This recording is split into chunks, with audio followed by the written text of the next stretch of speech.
Alright, Outlaw Radio Live fans, we are live on the air with none other than the legendary Macadoshis from Thug Life. How you doing tonight? Oh man, all is well, man. Blessings. Good to be alive. I know you're a busy guy, man. So I'm gonna get right into this. What made you decide to get into the music industry? Well, to be honest, bro, like I was basically kind of raised around it. My brothers, two of my brothers used to produce for Ice-T. So at the time, I wasn't really like tripping off of being a rapper or even being in the music business, but I was always around it. So I was actually in one of Ice-T's earlier videos. I used to go to the studio a lot and see them record and hang out with them a lot. But I ended up getting into some trouble when I was young and ended up going to juvenile hall.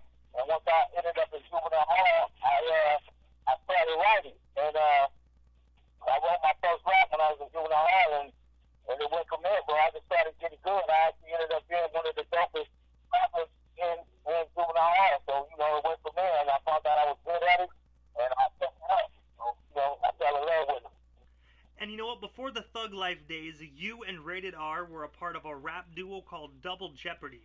How did that rap duo come to be, and how did you get connected with Rated R? Rated R stayed in I used to live with my cousins. Shout out to Sally and Duke. They were living in the 40s, Rolling 40 neighborhood. And Rated R actually lived around the corner from them. So we used to, have little ciphers in my cousin's room and had a little mic hanging from the ceiling fan, and we used to rap. And Rated R used to come around the corner, come to the house, and, we used to have little ciphers, and we used to rap together. And then one day Rated got at me, and he was like, hey, bro, we need to be a group. You know what I mean? And that's how Double Jeopardy got started. We got together, started recording some songs, and before you know it, we had a demo out. That's awesome, man. I've been a huge fan of Double Jeopardy for a long time as well, man. You and Rated R together, dynamic duo, man. You guys kill it.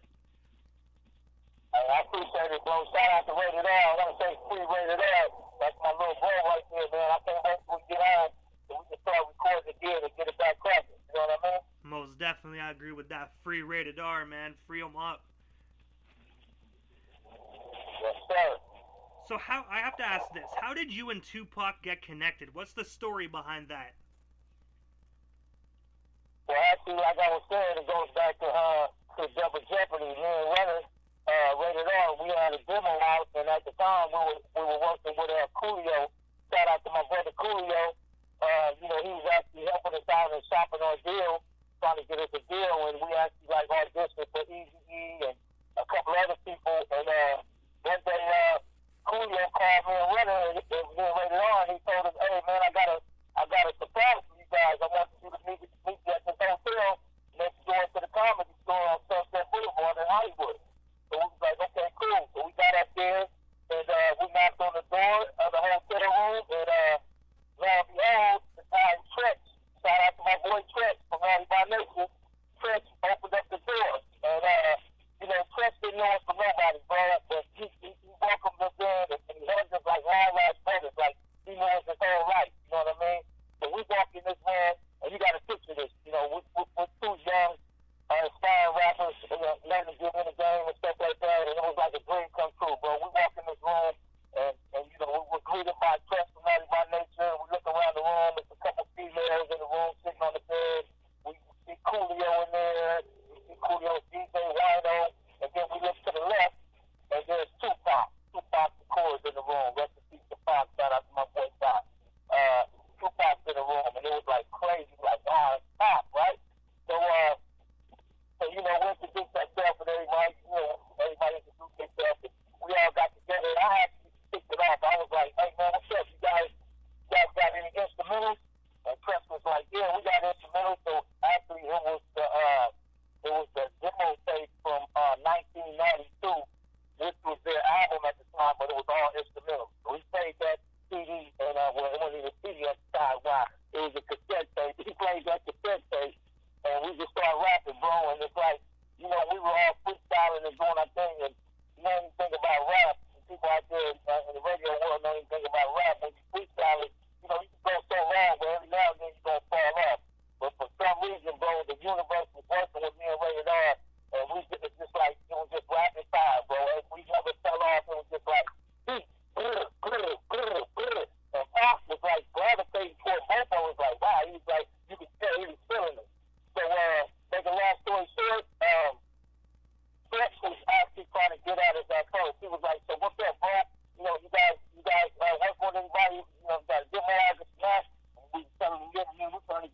this lady, like, so we called Vinny from Naughty by Nation, the other member of Naughty by Nation. He was in the other room. We called him over, hey, Vinny, you got to get over here and meet these guys, bring some t-shirts and this and that. So he gave us his number. He told us anything he could do to help us out. You know, he would do it, and he wanted to work with us in the future and this and that. So Parker scared us his number on the slide, bro. And we actually ended up calling Pop the next day.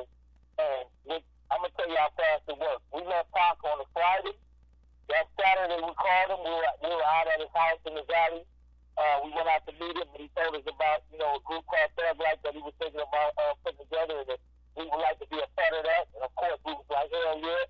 So we met him on that Friday. We was out at his house that Saturday. Talking about, you know, making the Thug Life group. That Sunday, we was in San Diego doing a show with him. Like, we was just standing on stage like we was like mannequins or something. But, you know, it was a hell of an experience. Now we on stage with Tupac 2 days later doing a show. And then that Monday, we were actually in the studio recording the first Thug Life record. So that's how it happened, bro. That's crazy, you know. Naughty by Nature, Tretch, man, that's crazy.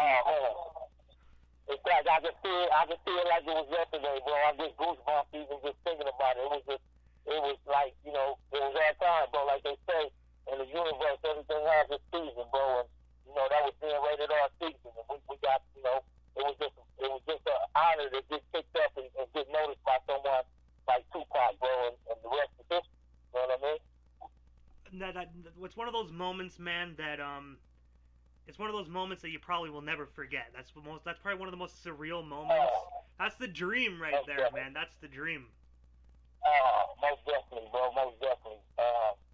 And I'm still grateful to this day, man. You know what I mean?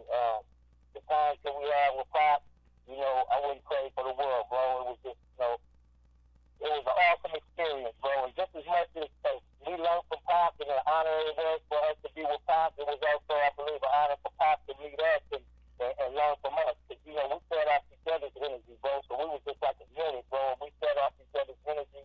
And it just was a perfect match. You know what I mean? And then Big Sight came aboard. Rest in peace to Big Sight. You know, it was just, you know, and then, you know, my boy Mo Queen, shout out to my boy Mark. You know, it was the match made in heaven, bro. And it'll never be nothing like Thug Life again, bro. That was the ultimate group for me. You know what I mean? You know, I feel biased because I was part of it, but it was so organic. You know, the way we came together, it was just dope, man. Dope story. And also, as all of us already know, because I've been promoting the living hell out of it, this year marks the 25th anniversary of Thug Life Volume 1. How does it feel knowing that album is 25 years old and still relevant to today's society? Well, 25 years, first of all, it makes me feel old. but wow, it's just, I mean, where did time go, man? Like, that's crazy. Like, 25 years ago, I can't believe we got that album. The album's that old, but I just want to pay homage and give a shout out to all the Thug Life and Tupac fans out there, bro, for sticking with us this long and you know, just for that album to still be relevant to this day. I mean, I know guys are still rolling around with the cassette tape and all CDs that have scratches on them that jump when they play them, but they still play them to this day. It's just like crazy, bro. Like, just the respect and loyalty we have from our fans. You know, I just want to shout them out again, man. It's much love and love to all the Tupac and Thug Life fans out there, man. I love y'all, man. Oh, God. Appreciate it. Appreciate the love. Oh, God. So I have to ask, what was it like recording Thug Life Volume 1? Like, what was the energy and atmosphere like in the studio? It was sick, bro. We were smoking like 50 blunts a night. Big Hennessy, big Tangeray, and we had a drink called Tanga Boo Boo. Pop named it Tanga Boo Boo, and that was Tangeray and pineapple juice. And we would get out the Tangeray and pineapple juice, bro, and just stick to writing, and it was just like, it was competition, bro. Everybody would cut out, do everybody, and it was friendly competition. Energy was high in the studio, like, you know, we just had fun, bro. It's like every session was like a brand new session. It was just fun, man. It was a lot of energy in the room, and you know, we were just trying to get busy. I don't think we even went into it thinking that we would make a classic album. We just went into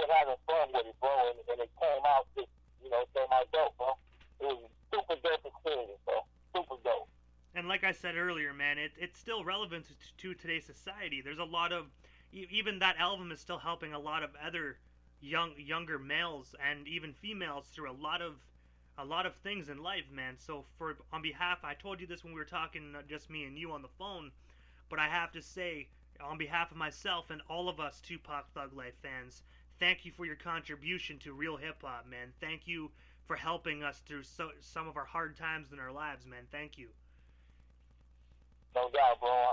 It was a pleasure to be there for you guys, and it was an honor to just put out a classic like Thug Life, and for everybody, for it to be relevant for everybody, and everybody related to it. You know what I mean? Like, that was the goal, though. We wanted to put out something that everybody can relate to, and it looks like we did a pretty good job of that. So, yeah, no doubt. And also, one of my favorite music videos from Thug Life is "Shit Don't Stop."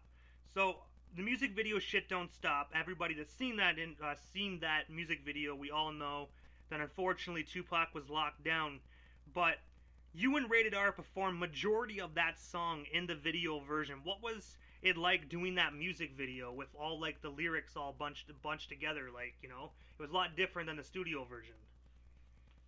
Oh yeah. Well, it was dope. Me and Runner, we came up with that idea to just flip our verse back to back, like almost like we were freestyling. So I would do 2 bars, he'll do 2 bars. I do 2 bars, he'll do 2 bars, and then just the whole scenery of the video, we started up in Griffin Park, and we were actually in a real life cave. Like, it wasn't a made up cave or a set or anything like that. It was the actual cave that we were inside, and it was like dope. Like, I was thinking like the fucking bats or something was gonna start flying around or something like that. But it was cool, man. Just the whole scenery and the way it came out was super dope, man. So yeah, that was Shit Don't Stop was one of my favorite videos, no doubt.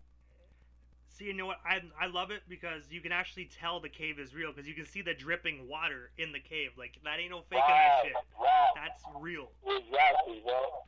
Exactly. Yeah, that was dope, man. Yeah, I don't know how they picked found that spot, producers in that video, but it was really dope, man. That was a fun video to do. So also, Thug Life Volume 1 reached number 6 on the U.S. Billboard Top R&B and Hip Hop albums. How does it feel knowing you are part of a top 10 best record of all time? I'm honored, bro. It's an honor to know that I'm a part of something like that. When I think about it, sometimes, bro, like, I try to stay so down to earth and not like, being on no type of shit like, wow, yeah, I've been called a legend from several people throughout my life, bro, but I don't know, I don't really look at myself like that, but a friend of mine told me, hey, Matt, bro, know your worth. You know what I mean? And it's not nothing wrong with looking at yourself like a legend, because if the world looks at you like that, then you should look at yourself like that. You know what I mean? So, it's just an honor, though, bro. It's an honor to know that I was part of a group and an album that was actually in the top 10 on Billboard at one time. You know what I mean? So, yeah, that's special, bro. I'll be able to take that to my grave. You know what I mean? No doubt. You know what? That is an absolute probably honor for you, just being able to be known as like a top 10 best record, man. That's fucking crazy, man. Yeah. And speaking of that, man, 2 days ago, on November 22nd, Thug Life Volume 1 got reissued to the public on vinyl. What's your take on that re-release? How do you feel about that? Well, I feel like my royalty rate might be going up right now. For one thing, you know what I'm saying? And I feel like that's pretty dope, man. Especially when it's being released on vinyl. So I know a lot of DJs out there are gonna grab that and be spinning that record around the world. You know what I mean? I remember we talked earlier today, and I was telling you about the guy that hit me up on Facebook from Nigeria, and that was like, that was so surreal for me to know that somebody's out way across the other side of the world playing my shit way across the other side of the world in Africa. You know what I mean? And saying how much he has got the record and stuff like that. So, man, it's just an honor to be a part of a legendary group such as Thug Life and to have been able to share the microphone and the stage with a legend and icon such as Tupac. No doubt, rest in peace. Yeah, when you brought up that guy Happy, man, he's a huge Tupac Thug Life Outlaws fan. It's crazy, man. Like he's full on like a big huge fan. So I'm actually glad you guys got connected. No doubt, no doubt. So, what's one of your fondest memories of the Thug Life days? Like, I know you probably have a lot, but one of your fondest ones you can remember. Oh, wow, that was so many, man. So many. One of the fondest. I would have to say, really, just in a nutshell, really just the Stones performing, bro. Just all in one. Just the shows that we did were like phenomenal, bro. And the response that we got from the fans on tour, that was my fondest moment. Going on tour was like my fondest moment, bro. I can't just put it into one moment. You know what I mean? Just the whole tour was just so fly, and it was so much fun, and we met so many people. You know, that I looked at videos my whole life, like hoping one day I could meet these people or do a song with these people. And when we went on tour, I got to meet them and everybody that I watched on TV before I got in the game. You know what I mean? So that was like my fondest memories, bro, going on tour and rocking the stage and being on stage in front of we was doing like stadiums, not just, you know, clubs and stuff like that. We were doing big shows and to look out and see the crowd and see them just rocking with us and knowing the songs and stuff like that. That shit was just, it was super real, man. It was man, I can't even describe it to you in one word, bro, but it was really, if I could describe it in one word, it was phenomenal. Phenomenal, yeah. No doubt, man. No doubt. Just being able to travel, go on tour, you know, as a group, you know, performing shows, I think that would probably be such a surreal moment being behind the lights, you know? It was just the energy, bro. Just the energy of like even before the show, just that day, knowing that you had a show that night, and we moving around, going to the malls and sitting, buying like clothes for the show that night, and right up to the hour when you're going on stage, and when you get to fucking stage, and the crowd just goes crazy, and they're rocking with you, and you know they got the lighters and sit up, and man, it was just dope, bro. I feel it in my mind like it was yesterday. You know what I mean? It was so much fun, man. It's like a dream come true, you know what I mean? It's like something that you dream for your whole life, and then you fucking actually start living it. And it's like, that's what they mean by surreal. It was like, the dream came true, bro. You know what I'm saying? The dream came true. And it was, I'm so grateful for it, bro. So grateful. You know what I mean? I'm back. So, I have to ask this. Do you still make music? Like, if so, where can we listen and buy your newest work? Most definitely. Actually, we're working on an album right now in honor of the 25th anniversary of Thug Life release, and also in honor of Tupac, a tribute to Tupac called Still Thuggin'. So we're actually about maybe 10 to 15 songs in on that album. I got like about 6 songs with Big Sight verses on there, rest in peace. And me and Mo Queen are actually working on the album now. So we're definitely looking for a summer release in 2020 on that one. And, you know, that's what's up. That's what's next for Thug Life. Are you guys planning on doing any hard copies for the old school fans? You know, maybe, depending on the fans when it comes together and rally for that, you know, we're going to get the fans what they want, bro. You know what I mean? But we actually working on that Still Thuggin' album. And actually, we got a tour coming up in June. We're going to be on tour with the East Siders and the Outlaws from June to October. So right now, the states that we have are New York, Brooklyn, New York, Chicago, Detroit, Atlanta, Miami, and several others. I think it's like 14 cities that we're going to. You know what I mean? Across the state. Oh, damn. So look out for it. Yeah, we're coming to a real near you. So y'all look out for that. Oh, most definitely. Macadoshis, you know, hitting up a hood near you. Y'all better check them out, man. Please believe it. Please believe it. Thug Life still alive, baby. We still thugging, baby. Don't get it twisted. Yeah. 2020 gonna be super dope, baby. Get ready. Yeah. So in 2017, there was a show on A&E called Who Killed Tupac. You appeared on the show. What was it like doing that show? It was great, bro. It was like, I was able to, put out my version of what I think happened to Pop. You know what I'm saying? And, everybody has their own theory of what happened to my boy. Rest in peace. I was able to shed light from my point of view. And I really like that. You know, again, not to be biased because I was in that documentary, but that was probably one of the dopest documentaries that I've seen or been a part of, because the people, the producers, A&E, the ones that did it, they showed it from every angle, bro, from like every theory that was ever like thought of how Pac, passed away or was murdered, excuse me. And they showed it from all angles. So that was dope, man. Just being a part of that was really dope. You know what I mean? No doubt. See, like I actually watched that myself when it was on A&E, and a lot of the documentaries that I did see, to me they were kind of disrespectful. They were kind of like a money grab. You know what I mean? They just wanted a quick buck. Yeah. When I watched the A&E one, I'm not saying it because, like I said, biased. I'm like you said, I'm not gonna get biased because you were in it. I'm gonna say like I actually felt that man that was the host of it. I actually felt like his energy. I felt that he really wanted to find what happened to him, man. And that's he was super dope. Oh yeah, no doubt. Yeah, he was very thorough about his approach to it, and just the way they formatted it was, it was excellent. I like the way they put it together, bro. They did a really good job with that. Like, before we move on, I just gotta say, like, when I watched that, the way the energy was in the show, I was like, okay, this is when we actually get our, this is where we get our, like, our piece. I feel this man's gonna really find out who did it, but I thought too soon, but unfortunately, God willing, one day we'll all get our justice. Yeah, God willing, bro. God willing. So, September 12th of this year, you performed at International Writers' Day alongside Money B, Yuckmouth, and other Thug Life member Mopreem Shakur. What was that experience like on that stage? Oh, man, it was like the old days, bro, just being back on stage and rocking with my homies, man.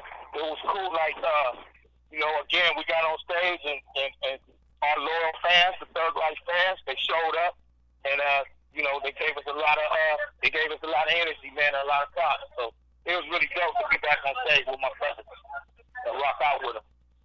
And I also noticed on your Facebook that you actually got into breeding bullies and Frenchie dogs.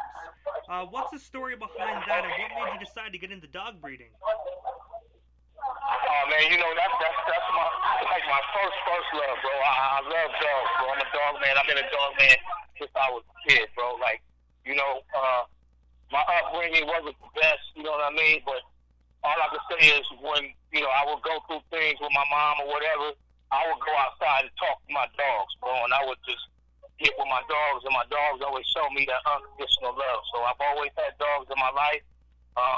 Even if I didn't make money off dogs and breeding, I would always breed dogs and have dogs regardless. I remember one time when I was living in an apartment and I couldn't have dogs at this apartment. It was like one of the most depressing times in my life. You know what I mean? So, just me having dogs, I gotta have them in my life, bro. So now that I've started breeding, I made a business out of it. So yeah, my kennel was called Boss Mac Bullies. You can check me out on my Facebook. That's Diron, D-I-R-O-N, Mac, M-A-C, Rivers, or on my Instagram, which is OG Boss Mac. One word, and you can see a lot of my dogs on there. I'm actually about to do a major breeding. And the end of December or beginning of January. That's going to be a major breeding. I'm going to this dog named Beef. That's B-E-E-F, Beef. And for the people that's in the bully game, they know about Beef. Beef is an up-and-coming stud that's throwing nothing but heat. So you guys want to get in on that breeding, hit me up on my Instagram or on my Facebook, ASAP.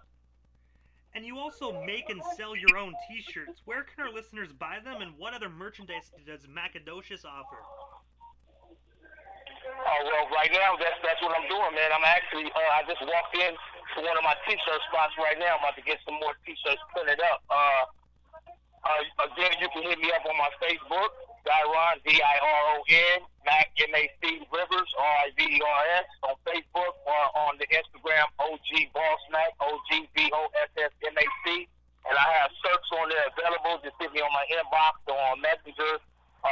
Text me. I ship worldwide, so you can text me your address, your size, and the color combo that you want, and I can send your shirt out ASAP.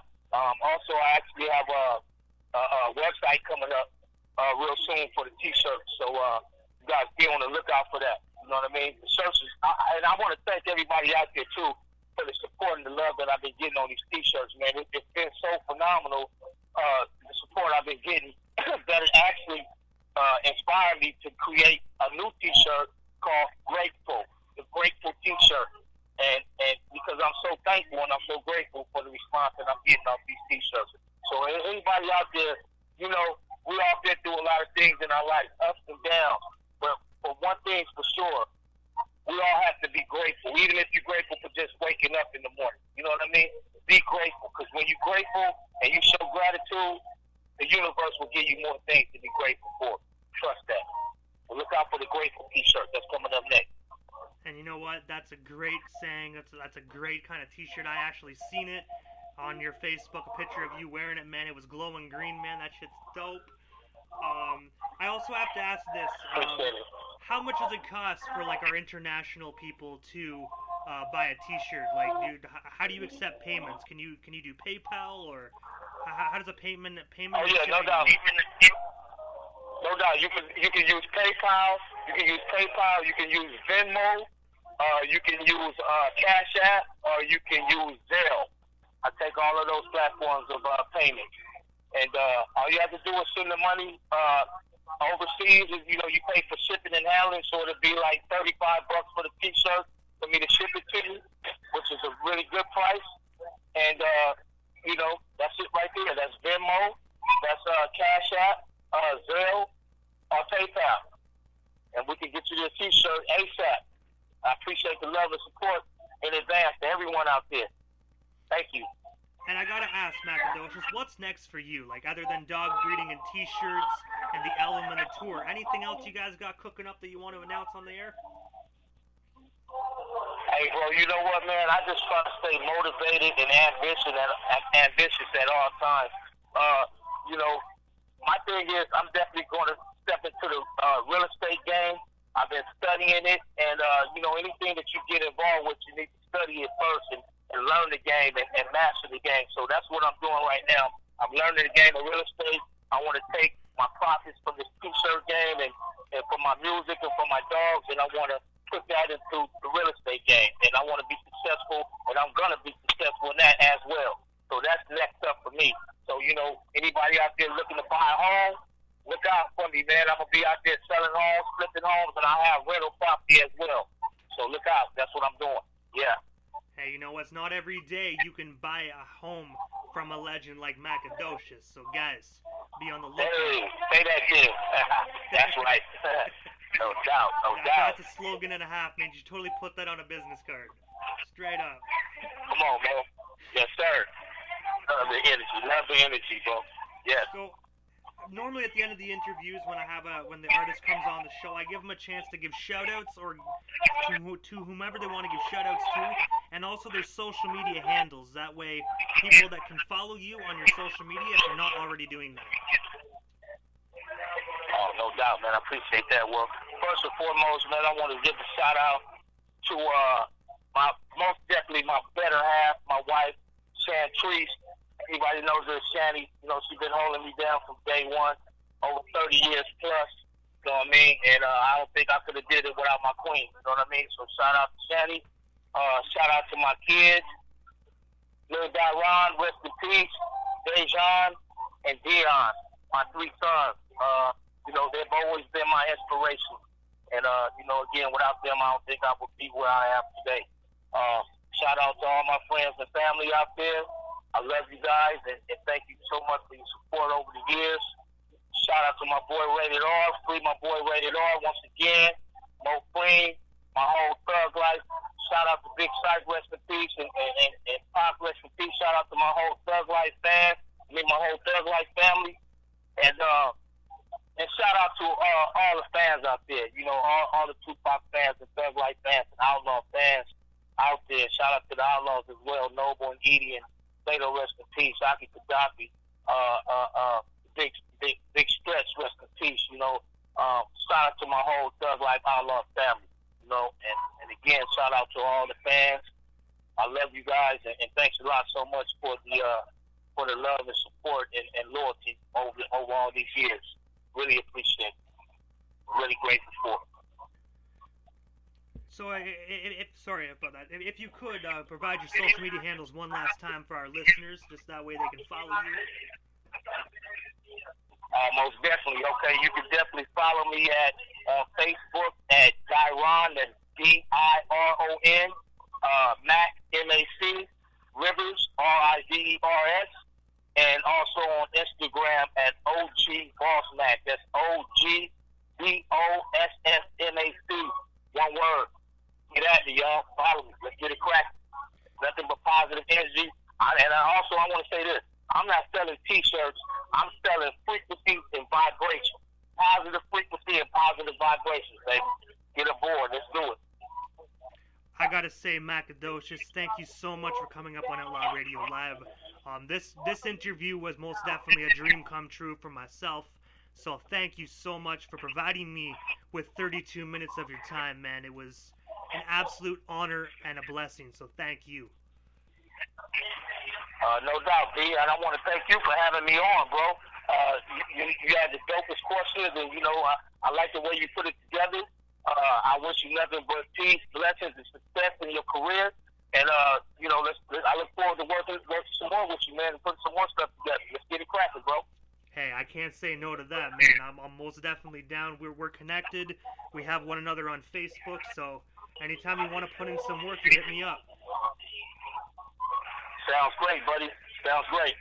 We most definitely will talk soon. Have yourself a wonderful night, Mac. You do the same, man, and peace and blessings to everyone out there in Radio Land, man. I love y'all. Thug life for life, baby. Shit don't stop. Don't get it twisted. Peace. Hey, peace.